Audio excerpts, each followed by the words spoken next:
नमस्कार दोस्तों, आपका हार्दिक स्वागत है बिब्लियोफाइल डिजिटल सेंटर पर। हमेशा की तरह मैं मॉक टेस्ट सोल्यूशन लेके आया हूँ। एनटीपीसी के 40 क्वेश्चंस करने वाले हैं और वो सारी चीज़ अप्रोच लगाने वाले हैं जो एग्जाम में हमें हेल्प करने वाली है। देखते हैं पहला क्वेश्चन क्या है। देखिए बच्चों, वह क्षेत्र जहां दो परितंत्र एक दूसरे को आच्छादित करते हैं के रूप में जाना जाता है। दो संक्रमणकारी, दो इन्फेक्टेड एरियाज अपने आप को जोड़ते हैं। दो जो संक्रमणकारी जो होते हैं वो एकीकृत होते हैं। वो किस जगह पर एकीकृत होते हैं वो ध्यान रखना, वो होता है इकोटोन। बच्चों वो क्या होता है? इकोटोन। इकोटोन पे दो चीजें मिल रही होती हैं और दोनों कैसी होती है? इन्फेक्टेड होती हैं, यानी कि संक्रमणकारी होती हैं। इन्फेक्टेड होती हैं दोनों के दोनों। ये बात आप लोग यहाँ से ध्यान में रखिएगा।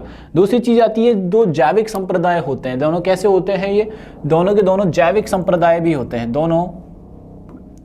दोनों जैविक संप्रदाय होते हैं बच्चों। कैसे होते हैं? दोनों जैविक संप्रदाय होते हैं। ये बात आप लोग यहां से ध्यान में रखिएगा। तो हमारे क्वेश्चन का जो आंसर हुआ बच्चों क्या हो गया? इको टाइप हो गया। आंसर क्या हो गया बच्चों? इको टाइप हो गया। चलो नेक्स्ट क्वेश्चन पे चलते हैं। निम्नलिखित में से कौन सा निर्देशक सिद्धांत 42वें संशोधन द्वारा जोड़ा गया था? इसमें काफ़ी, जब 42 अमेंडमेंट्स जो होता है इसमें काफ़ी चेंजेस किए गए थे। क्या चेंजेस किए गए वो एक एक करके अपन देखते हैं। ये चेंजेस जो होते हैं 1976 में होता है। पहला होता है बच्चों के स्वास्थ्य को लेकर। बच्चों किसको लेकर होता है? बच्चों के स्वास्थ्य को लेकर। बच्चों के स्वास्थ्य को लेकर होता है। कब होते हैं ये अमेंडमेंट? 42 अमेंडमेंट जो है 1976 में होता है। दूसरा जो होता है बच्चों वो होता है गरीबों का निःशुल्क देना, गरीबों को निःशुल्क शिक्षा देना।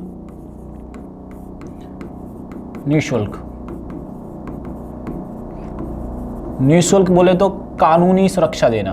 कानून की जो सुरक्षा है, कानूनी जो एडवाइस है वो देना। वो भी कैसे देना बच्चों? एकदम निःशुल्क देना। अब उसके अनुसार हमें डिसीजन लेना है। इसके अनुसार हमें क्या लेना है बच्चों? डिसीजन लेना है। सभी को समान न्याय भी मिलना चाहिए, गरीब हो या अमीर हो, उन सभी को हर चीज से, किसी भी तबके का हो, किसी भी संप्रदाय का हो, उन सभी को न्याय भी कैसा मिलना चाहिए बच्चों? इक्वल मिलना चाहिए। न्याय भी कैसा मिलना चाहिए बच्चों? इक्वल मिलना चाहिए। ये बात आप लोग ध्यान रखिएगा। यहाँ से न्याय भी कैसा होना चाहिए? समान होना चाहिए। और पर्यावरण की सुरक्षा को भी ध्यान रखना है। न्याय, सुरक्षा और पर्यावरण सुरक्षा, ये बात भी आप लोग यहाँ से ध्यान में रखिएगा। ये सारी चीजें की गई थी।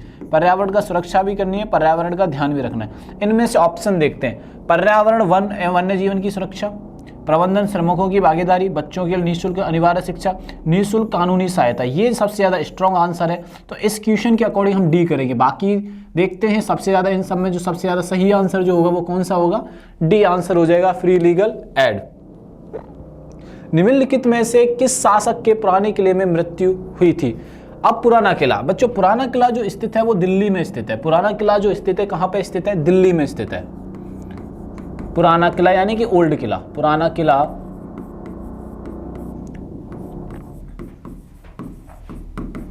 ओल्ड किला जो स्थित है कहां पे स्थित है बच्चों? दिल्ली में स्थित है। ये बात आप लोग यहां से ध्यान में रखना।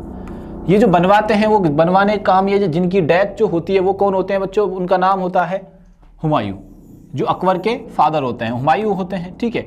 हुमायूं के बाद जो दिल्ली पर जो राज करते हैं वो शेरशाह होते हैं। इसी पुराने किले का नाम परिवर्तन करते हैं। ये पुराने किले का नाम परिवर्तन, पुराने किले का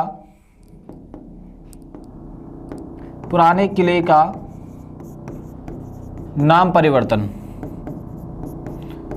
पुराने किले का जो नाम परिवर्तन करते हैं, शेरगढ़ रखते हैं। कौन रखते हैं? शेरशाह सूरी साहब।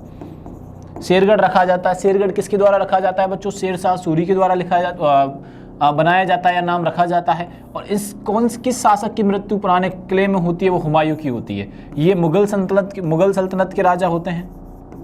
इनके बेटे का नाम क्या रहता है? अकबर। और अकबर के बेटे का नाम क्या रहता है? जहांगीर। ये बात आप लोग यहाँ से ध्यान रखना। मुगलिया सल्तनत के बारे में 2-3 चीजें जो सबसे ज्यादा एग्जाम में रिवाइज होती है वो बात ध्यान रखना कि संस्थापक कौन होता है, फाउंडर कौन होता है मुगलिया डायनेस्टी का, मुगल सल्तनत का, संस्थापक मुगल सल्तनत का।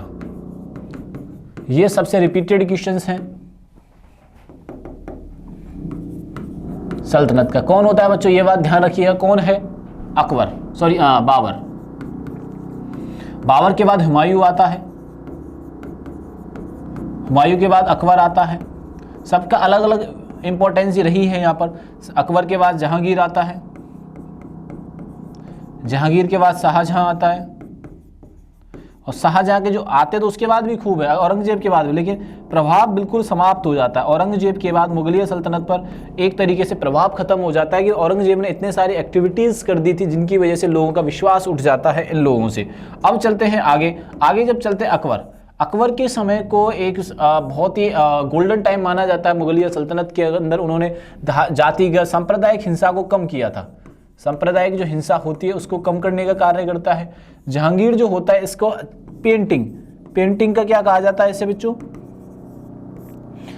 गोल्डन टाइम कहा जाता है। शाहजहां के टाइम को आर्किटेक्चर से रिलेटेड कहा जाता है। तो ऐसे करके चीज़ें यहाँ पे होती हैं। औरंगजेब को तो आपको पता ही है क्या क्या कहा जाता है इनके बारे में। ये तीनों चीज़ें आपको यहाँ से याद में रखनी है, ठीक है। ये जो मुगलिया सल्तनत के राजा हैं या शहंशाह जो रहे हैं उनके बारे में सारी इन्फॉर्मेशन आपको यहाँ से याद रखनी है। अब चलते हैं नेक्स्ट क्वेश्चन पर। इस क्वेश्चन का आंसर क्लियर हो गया होगा। हुमायूं, सूफी संत जिन्होंने यह उल्लेख किया कि भक्ति संगीत ईश्वर के करीब आने का माध्यम है। ये जो सूफी संत होते हैं मोइनुद्दीन चिश्ती होते हैं बच्चों। ख्वाजा मोइनुद्दीन चिश्ती जिनकी दरगाह अजमेर में है। ख्वाजा मोइनुद्दीन चिश्ती, मोइनुद्दीन जो चिश्ती हैं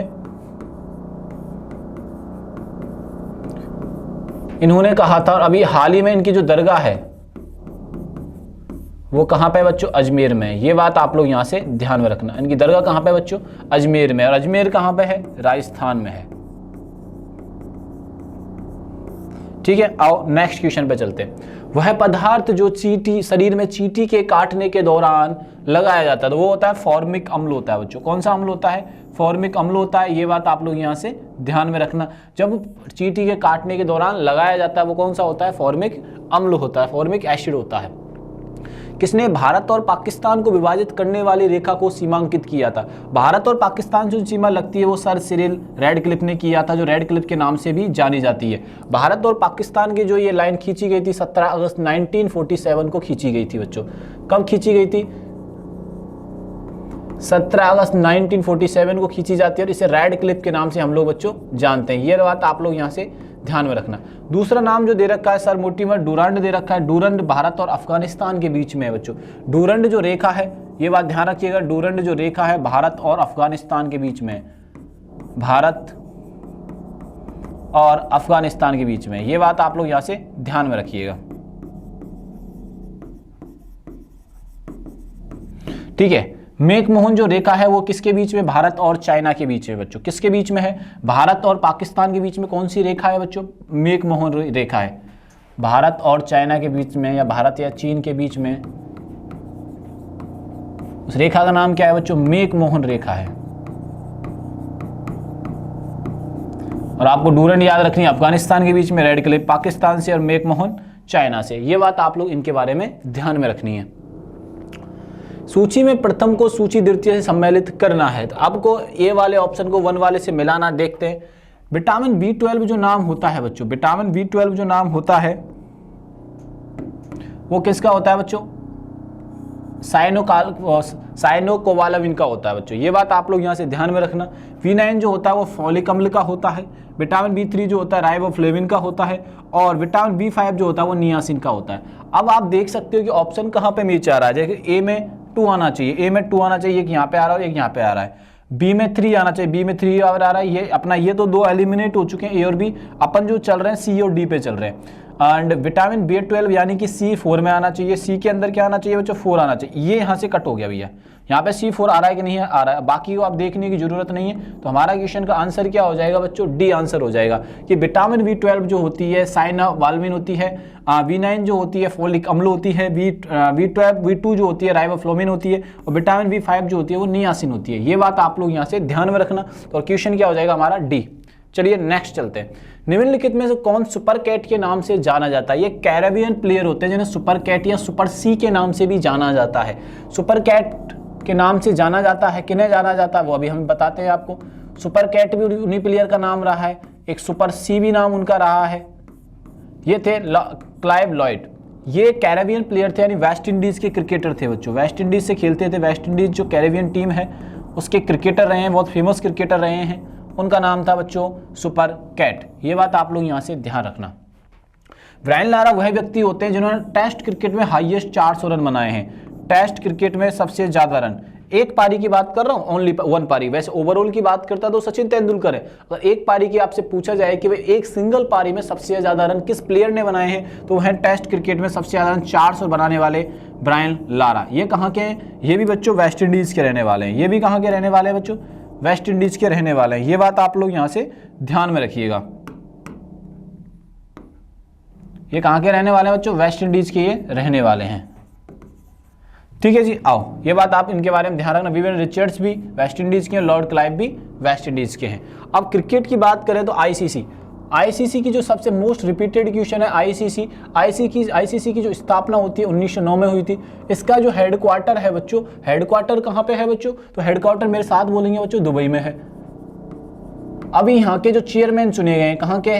आईसीसी के जो चेयरमैन चुने गए इंडियन है, अमित शाह के सुपुत्र हैं, उनका नाम है जय शाह, जो बीसीसीआई के पहले अध्यक्ष थे। जय शाह को बच्चों चुना गया है। अब और आगे चलते हैं। बीसीसीआई की स्थापना जो होती है 1928 में होती है, और इसका जो हेडक्वार्टर है बच्चों वो कहाँ पे है? न्यू दिल्ली में है। ये बात आप लोग यहां से ध्यान में रखिएगा, ठीक है। आईसीसी। अब सबसे ज्यादा रन अभी मैंने बताया ब्रायन लारा के थे एक सिंगल पारी में।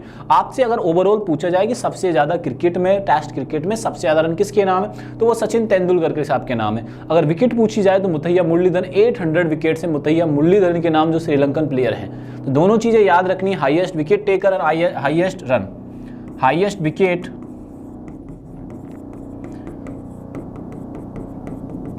विकेट है मुथैया मुरलीधरन के नाम।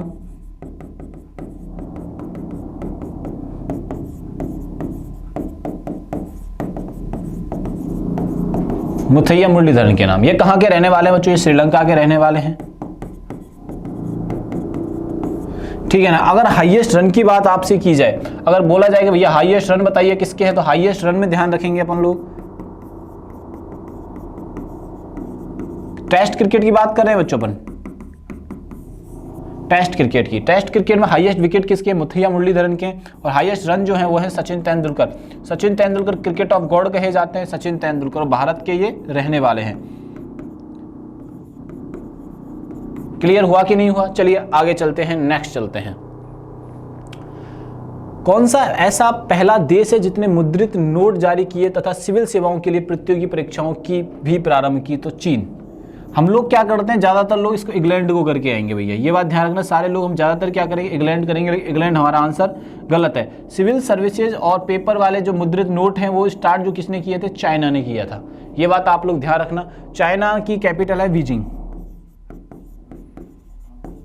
चाइना कैपिटल क्या है बच्चों? बीजिंग है। ये बात आप लोग यहां से ध्यान में रखिएगा। फ्रांस की कैपिटल, हाल ही में फ्रांस में क्या संपन्न हुए थे? ओलंपिक संपन्न हुए थे। तो पेरिस की जो कैपिटल है बच्चों वो क्या है? फ्रांस है। और सॉरी, फ्रांस की कैपिटल पेरिस है। और यहाँ पे क्या अभी ओलंपिक संपन्न अभी हाल ही में हुए हैं, ठीक है। आपको ये चीजें याद रखनी है। और हमारे आंसर क्या होगा क्वेश्चन का? चीन हो जाएगा। पवन का तत्कालीन कारण जो होता है वो होता है दबाव भिन्नता, यानी कि प्रेशर डिफरेंस जो होता है, वो प्रेशर डिफरेंस क्या क्रिएट करता है? दबाव भिन्नता क्रिएट करता है। दबाव भिन्नता के कारण क्या होता है? पवन में तत्काल परिवर्तन आता है।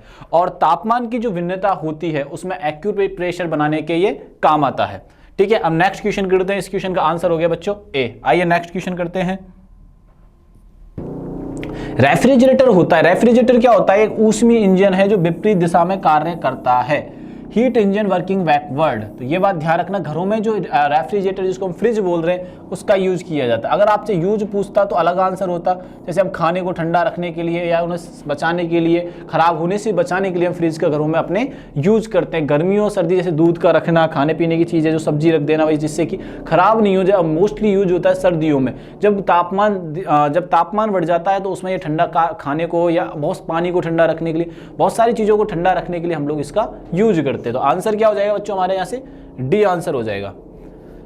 वो स्थैतिक उपग्रह पृथ्वी के चारों ओर घूमता है, वो घूमता है वेस्ट टू ईस्ट बच्चों। कैसे? जैसे पृथ्वी घूम रही होती है उसी के एवज में घूमता है, वेस्ट टू ईस्ट।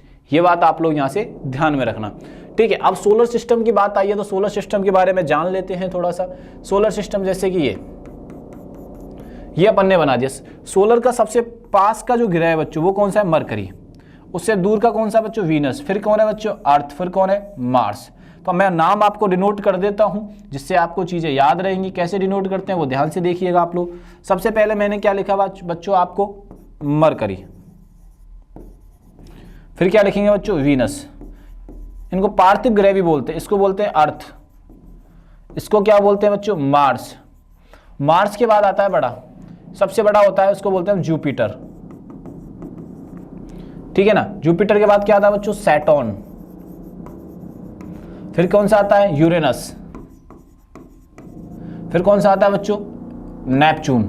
सबसे दूर का जो ग्रह है वो नेपच्यून है, सबसे पास का जो ग्रह है वो कौन सा है, मार्स है, सॉरी मरकरी है, ये मार्स नहीं है, मरकरी है। ये बात आप लोग यहां से ध्यान में रखना। अब चलते हैं नेक्स्ट पॉइंट पे। अब ये जो चारों के चारों जो प्लैनेट हैं ये कैसे है बच्चों, जोवियन ग्रह बोलते हैं इनको, यानी बड़े ग्रह बोलते हैं। जोवियन ग्रह यानी कि बड़े ग्रह। इन चारों ग्रहों को छोटे ग्रह बोलते हैं, इन्हें पार्थिव भी बोलते हैं, छोटे ग्रह,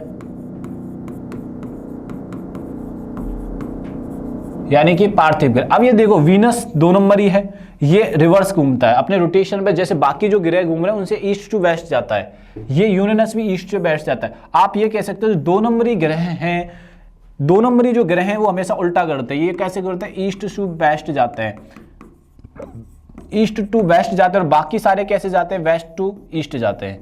ये बात आप यहाँ की ध्यान रखिएगा, ठीक है। सबसे बड़ा जुपिटर है, ये बात आपको याद रखनी है।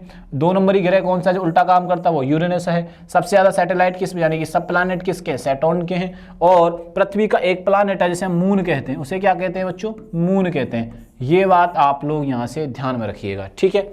आओ नेक्स्ट चलते हैं अपन। इस क्वेश्चन का जो आंसर क्या हो जाएगा, बी आंसर हो जाएगा, वेस्ट टू ईस्ट, ठीक है। आओ नेक्स्ट चलते हैं। एकॉस्टिक विज्ञान है, एकॉस्टिक में जो अध्ययन किया जाता है उसमें साउंड का अध्ययन किया जाता है। एकॉस्टिक में अध्ययन किसका किया जाता है बच्चों, साउंड का अध्ययन किया जाता है, यानी कि ध्वनि का अध्ययन किया जाता है। ये बात आप लोग यहां से ध्यान में रखनी है आपको। पूना समझौता हुआ, पूना पैक्ट जो होता है वो होता है गांधी जी और अंबेडकर के बीच होता है। गांधी जी और अंबेडकर के बीच क्या होता है बच्चों, पूना पैक्ट होता है। ये बात आप लोग यहां से ध्यान रखिएगा कि पूना पैक्ट जो होता है वो किन किन के मध्य में होता है। तो पूना पैक्ट जो होता है गांधी जी और अंबेडकर को लेके होता है। अब आपने घटना सुनी होगी बच्चों कि अब संसद में किसको लेके घटनाएं चल रही हैं, तो संसद में जो घटनाएं चल रही हैं वो सबसे ज्यादा अंबेडकर जी को लेके ही चल रही हैं। आपने देखा होगा संसद में अमित शाह जी का एक बयान वायरल होता है, ठीक है, उसको लोग आधा सुनते हैं और अपनी टिप्पणियां अपने कमेंट करने लग जाते हैं। उसके बाद राहुल गांधी जी एक को धक्का मारते हैं, उससे थोड़ा कंट्रोवर्सी क्रिएट हो जाती है। दोनों जो पॉलिटिकल पार्टियां, बहुत बड़ी पार्टियां बीजेपी और कांग्रेस, दोनों की आपस में एक दूसरे की कमी निकालने में लग रही हैं। उन्हें देश से क्या लेना देना वो आइडिया नहीं है, लेकिन वो अपने काम पर फोकस ना करके आपस में लड़ने पर ध्यान दे रही है, कंट्रोवर्सी क्रिएट करने पर ध्यान दे रही है, वोट बैंकिंग बनाने पर ध्यान दे रही है, बहुत ऐसे काम कर रही है जिससे कि जनता का कोई लेना देना नहीं है। और हम लोग हैं जाति पाति संप्रदाय धर्म को लेकर लड़ते जा रहे हैं। हम देश राष्ट्र हित के बारे में ना सोचकर हम जाति धर्म और बट कर अब अपने देश का ही नुकसान बच्चों कर रहे हैं। जैसे आपने हाल ही में संसद में एक घटना देखी, उससे आप आइडिया लगा सकते हैं कि किस तरीके से वो कार्य कर रहे हैं और किस तरीके से कार्य बच्चों नहीं कर रहे हैं, ठीक है। आओ आगे चलते हैं, अपना पॉइंट देखते हैं।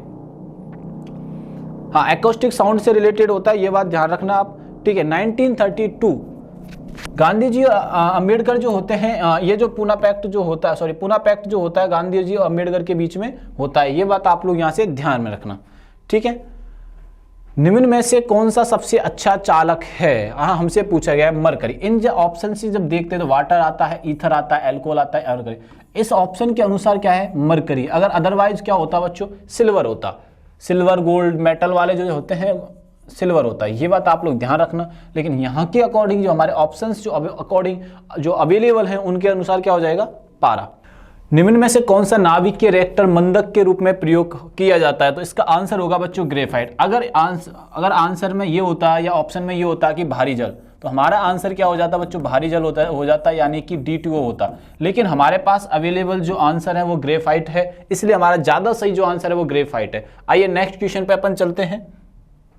विद्युत पावर सप्लाई के लिए सामान्यतः लोहे के तार के स्थान पर तांबे के तार का यूज किया जाता है। ये वो क्वेश्चन है जो हमें घरों में जब रहते हैं तो तभी भी हम इस क्वेश्चन का आंसर जानते हैं, लेकिन कई बच्चे इसको भी गलत करके आ जाते हैं। देखो क्या मैं आपको बताता हूँ, तांबे जो है लोहे की अपेक्षा अच्छा चालक होता है, बात खत्म, इससे ज्यादा कुछ नहीं है। सस्ते से कोई मतलब नहीं, हल्के से कोई मतलब नहीं, इनमें से कोई नहीं है, तो ऑप्शन ही एलिमिनेट हो गए ऑटोमेटिक। तो हमारे क्वेश्चन का जो आंसर होगा बच्चों, हमारे क्वेश्चन का आंसर क्या हो जाएगा बच्चों, ये हो जाएगा ए आंसर, तांबे लोहे की की अपेक्षा अच्छा चालक होता है। Copper is better conductor than iron. Answer क्या हो गया बच्चों? ए हो गया। Which following organisation formulate fiscal policy, निम्न में से कौन सी राजकोषीय नीति बनाता है? तो वो बनाता है वित्त मंत्रालय, फाइनेंस मिनिस्ट्री बच्चों बनाती है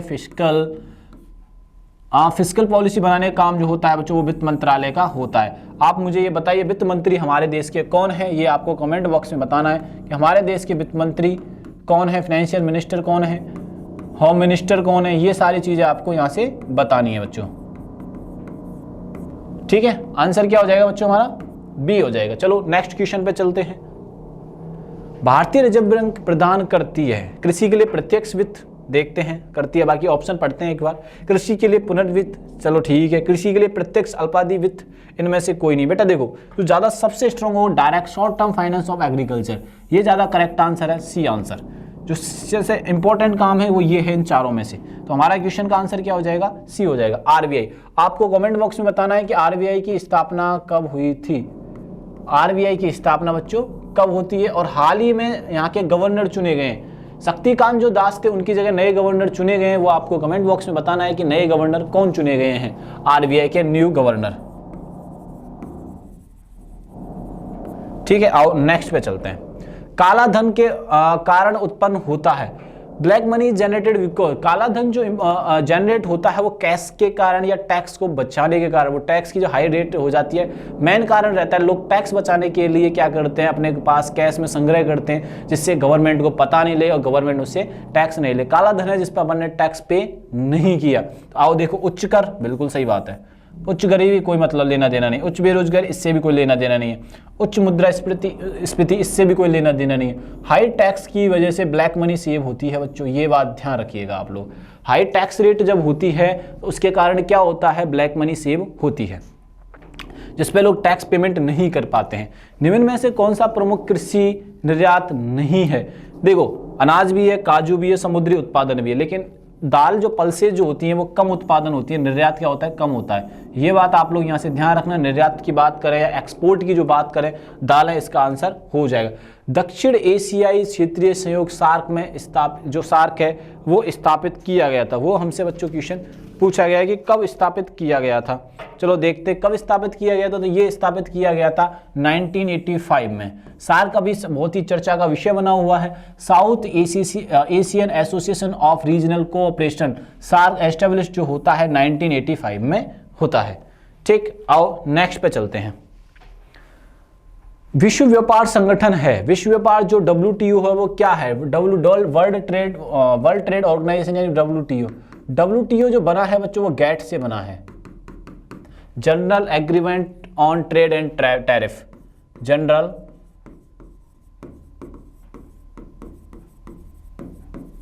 agreement on trade and tariff, trade and tariff.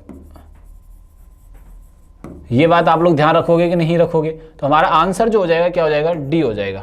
ठीक है, और आपको बताना है कि इसका हेडक्वार्टर कहां पर स्थित है, गेट का हेडक्वार्टर कहां है। भारत का कृत्रिम बंदरगाह कौन सा है? जो आर्टिफिशियल जो पोर्ट है बच्चों वो क्या है, ये हमसे पूछा गया कि आर्टिफिशियल पोर्ट कौन सा है। देखो सबसे पहले पढ़ते हैं कांडला। कांडला एक नेचुरल है और ये गुजरात में स्थित है। कांडला जो पोर्ट है बच्चों को वो कहाँ पे है बच्चों? गुजरात में है। ये बात आप लोग यहाँ से ध्यान रखना। मंगलूर कहाँ पे है? मंगलुरु जो है ये आपको बताना है। ऐसे पोर्टों के बारे में जरूर आप याद रखा करो भाई, कौन सी स्टेट में है, कौन सी स्टेट में मौजूद नहीं है। लेकिन हम क्या करते हैं, बहुत ही महान आदमी है जो चीज़ें याद नहीं रखते हैं। दूसरा आता है चेन्नई। चेन्नई आपको पता रहना चाहिए तमिलनाडु में है और यही हमारा आंसर है। हमारा आंसर क्या हो जाएगा बच्चों? चेन्नई हो जाएगा। अगर आपसे यहीं से यही पूछा जाता है, आपसे पूछा जाता है कि भैया सबसे बड़ा पोर्ट कौन सा है, तो आपसे ये तो आर्टिफिशियल पूछा, और आपको पूछा जाता है सबसे बड़ा पोर्ट कौन सा है, तो वो है मुंबई का पंडित जवाहरलाल नेहरू पोर्ट। तो कहाँ का पोर्ट है सर? लार्जेस्ट जो पोर्ट है ना बच्चों, लार्जेस्ट पोर्ट कहाँ का है बच्चों? ये है मुंबई का। ये बात आप लोग यहाँ से ध्यान रखिएगा। ठीक है, आओ नेक्स्ट पे चलते। निम्न में से कौन सी ग्रंथि अश्रु ग्रंथि कही जाती है? लैक्राइल कहा जाता है, इसको ध्यान रखना। लैक्राइल कहा जाता है, अश्रु जो ग्रंथि होती है वहीं से निकलती है। पीयूष ग्रंथि को मास्टर ग्रंथि भी कहा जाता है। ठीक है, ये बात आप लोग ध्यान रखना।